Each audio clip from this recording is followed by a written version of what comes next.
है, जो आबादी मुस्लिम समाज की है उनके बराबर आरक्षण दे, और जो आबादी स्वर्ण समाज की है 5-7-10% को उनको भी हमारा अधिकार न लूटने दे, उनको भी उनकी संख्या के आधार पर व्यवस्था कराए कि जो हमारा अधिकार छीन रखा है वो बंद हो। सरकार को एक और काम मैं बताना चाहता हूं। मैं कल लखनऊ में था, वहां रेलवे के कर्मचारी मेरे पास आए, जबकि वो सेंटर के अधीन है, मगर मैं यहां की सरकार से कहना चाहता हूं कि सरकार चाहे तो इन वर्गों के कर्मचारियों का भला करने के लिए पुरानी पेंशन को वो बिहार में शुरू कर सकती है, जिसका बड़ा लाभ इन वर्गों के कर्मचारियों को मिलेगा और वो अपने पैरों पर खड़े रहेंगे। आने वाले समय में पे बैक टू सोसाइटी के जरिए वो समाज में महापुरुषों के आंदोलन को चलाने का काम करेंगे। और इसके बाद जहां तक मुझे जानकारी है 8 लाख एकड़ जमीन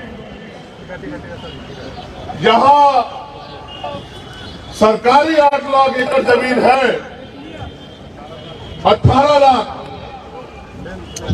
ये जानकारी मुझे बिहार के साथियों ने दी।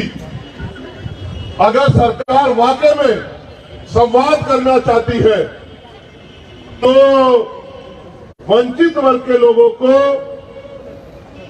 कृषि करने के लिए, घर बनाने के लिए, क्योंकि आपकी कई योजनाएं गरीबों का घर छीन रही है। जो 30 साल से लोग बसे हुए हैं, अक्सर में उन्होंने मुझे आके बताया कि सरकार योजना चला रही है, बहुत अच्छी बात है, लेकिन अपने लोगों के घर उजाड़ के तालाब बना के कौन सी योजना चलाने का काम कर रहे हैं। इसलिए अगर सरकार करना चाहती है, आज आपके पास मौका है।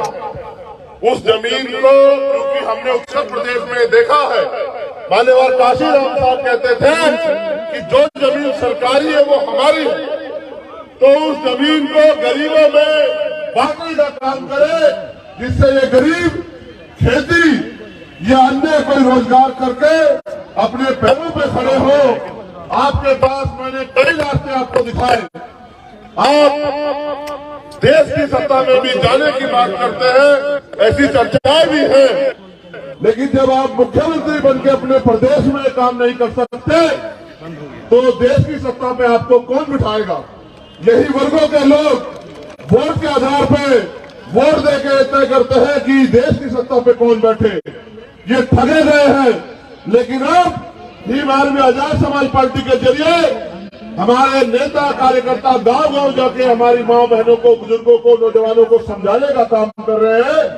अब ये ठगे में नहीं आएंगे, अब हम मानेंगे नहीं, ये लड़ाई हिस्सेदारी की है। तो मैं आपसे अपील करता हूं कि यहां से जाने के बाद मेरे साथियों सोना मत।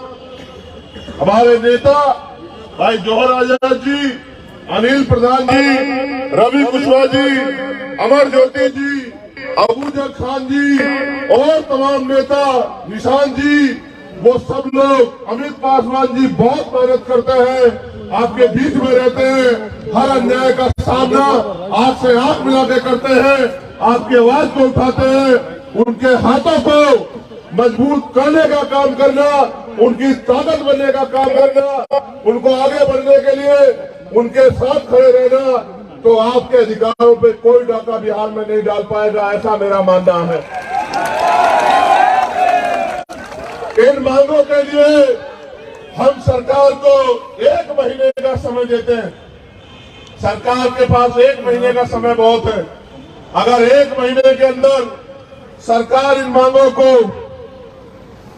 नहीं मानती है, हमारे प्रदेश अध्यक्ष तो अभी से तैयार बैठे हैं, वो तो 20 मार्च कह रहे हैं कि 20 मार्च तक अगर सरकार हमारी मांगों को नहीं मानेगी तो हम बिहार में जेल भरो आंदोलन शुरू करेंगे, लेकिन अपने लोगों के अधिकारों को किसी को डकार में ठगने नहीं देंगे। मैं यहाँ पहुंचा हूँ इस उम्मीद के साथ कि बिहार में भी आप लोग अपने पैरों पे खड़े होंगे।